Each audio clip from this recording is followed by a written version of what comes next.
दोस्तों स्वागत है आप लोगों का एक बार फिर से हमारे चैनल साइरस कॉमिक्स में। दोस्तों आज हम अपने चैनल पर डिस्कस करेंगे अष्ट शक्ति का एपिसोड 3, जिसमें हम जानेंगे धरेंद्र और उसकी शक्तियों के बारे में। और दोस्तों जिन लोगों ने भी अभी तक इसका एपिसोड 1 और 2 नहीं देखा है, मैं आप लोगों को रिकमेंड करूंगा कि पहले जाके आप उन दोनों एपिसोड्स को देख लीजिए, क्योंकि ये वीडियो सीधा उन्हीं दोनों वीडियो से कनेक्टेड है।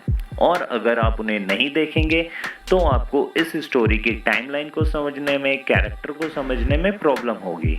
तो जाके आप पहले उन्हें चेकआउट कर लीजिए, लिंक मैं आपको नीचे डिस्क्रिप्शन में दे दूंगा। और वीडियो को शुरू करने से पहले मैं आप लोगों को एक चीज़ बोलना चाहूँगा। दोस्तों आप लोगों में से ज़्यादातर लोग हमारी वीडियोस को देखते तो हैं, मगर अभी तक आप लोगों ने हमारे चैनल को सब्सक्राइब नहीं किया हुआ है। तो दोस्तों प्लीज़ पहले हमारे चैनल को सब्सक्राइब कर लीजिए, ताकि हमें और भी मोटिवेशन मिले कि हम आपके लिए और भी अच्छी स्टोरीज़ और भी अच्छा कंटेंट जल्दी से जल्दी लेके आएँ। तो अब जब हमने बाकी बातें कर ली हैं तो चलिए अपनी वीडियो को शुरू करते हैं बिना किसी देरी के।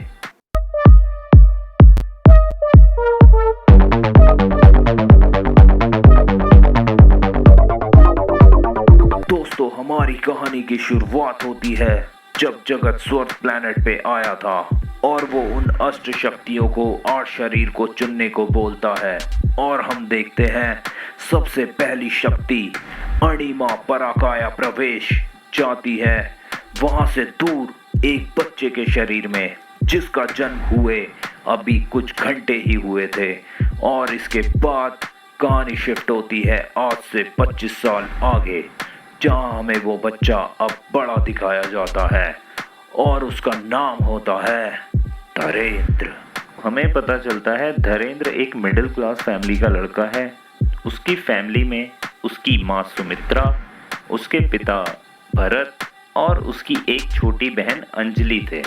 और दोस्तों उसी के घर से कुछ ही दूरी पे उसके एक अंकल भी रहा करते थे, जिनका धरेंद्र की फैमिली के साथ काफ़ी अच्छा रिलेशन था।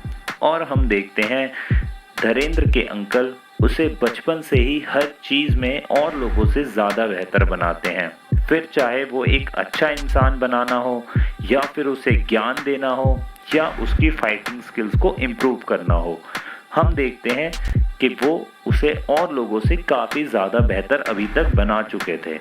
और वो धरेंद्र को बोलते हैं कि तुम्हें किसी खास मकसद से चुना गया है। और तब हमें पता चलता है कि वो अंकल कोई और नहीं बल्कि जगत है। और अब तक धरेंद्र उन शक्तियों का थोड़ा बहुत इस्तेमाल करना सीख चुका था, मगर अब भी वो पूरी तरह से अनजान था उन शक्तियों से। और हमें पता चलता है धरेंद्र के पिता भरत अपनी निजी जिंदगी से काफ़ी ज़्यादा परेशान हैं, क्योंकि उनके आर्थिक हालात इस समय कुछ बहुत ज़्यादा अच्छे नहीं हैं और वो अपने घर में कमाने वाले एक अकेले इंसान हैं और वो ज़्यादातर परेशान ही रहा करते थे। और एक बार इन्हीं सब चीज़ों से परेशान वो अपने घर आते हैं और देखते हैं कि धरेंद्र पढ़ने की बजाय टीवी देख रहा है। और वो इस बात से उस पर बहुत गुस्सा करते हैं, जिसके कारण धरेंद्र वहाँ से गुस्सा होकर अपने अंकल जगत के घर चला जाता है। और जब वो जा रहा होता है तो रास्ते में उसे कुछ लड़के मिलते हैं जो उसे बचपन से ही परेशान किया करते थे, मगर धरेंद्र कभी भी उन पे अपनी शक्तियों का इस्तेमाल नहीं करता था। लेकिन आज बात कुछ और थी और धरेंद्र का मूड ठीक नहीं था। वो उन लड़कों को बोलता है कि मान जाओ, मुझे जाने दो, मगर वो लोग नहीं मानते और उसको परेशान करने लगते हैं।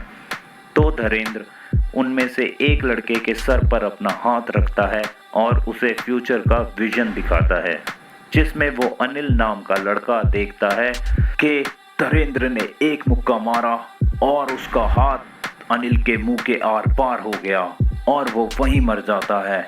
और ये सब देख के वो बाकी के दोनों लड़के वहाँ से भागने लगते हैं और धरेंद्र उन दोनों को पकड़ लेता है और इतनी जोर से उन दोनों के सर को आपस में मारता है कि उन दोनों के सर वहीं खरबूजे की तरह फट जाते हैं। और धरेंद्र अपना हाथ अनिल के सर से हटाता है और अनिल समझ जाता है कि इससे पंगा लेना बेकार है और वो उन दोनों लड़कों को वहां से लेके चला जाता है।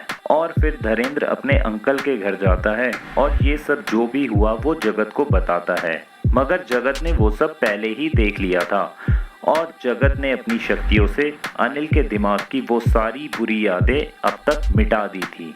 और अब जगत उसे उसकी शक्तियों का असली मकसद बताता है और उसे क्राचा द्वारा हुए देवलोक में हमले के बारे में बताता है। मगर धीरेन्द्र आज के ज़माने का लड़का था और वो इन सब चीज़ों को नहीं मानता है।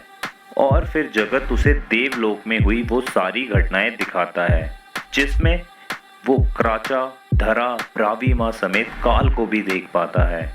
और अब धीरेन्द्र के अंदर से उसे एक आवाज़ आती है, धीरेन्द्र, ये मैं हूँ, तुम्हारी शक्ति, अणिमा, पराकाया प्रवेश।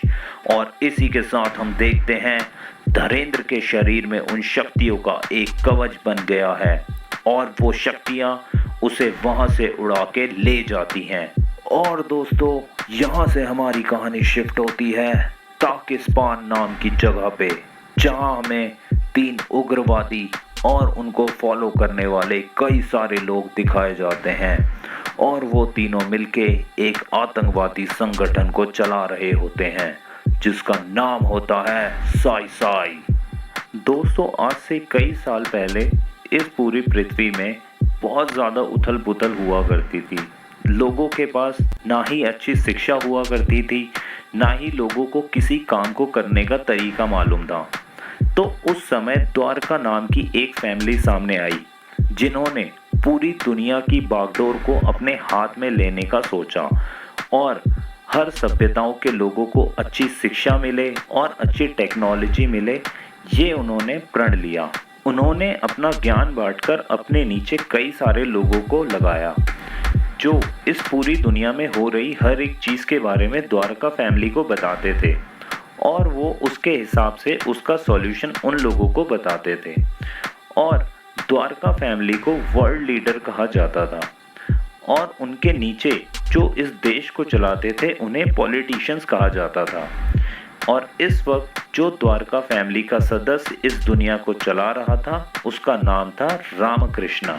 और जो साई साई ऑर्गेनाइजेशन के लोग थे वो इनको नहीं मानते थे और वो लोग अपनी एक अलग जगह चाहते थे ताकि लोग उनका भी हुक्म माने और वो लोग भी राज कर सकें।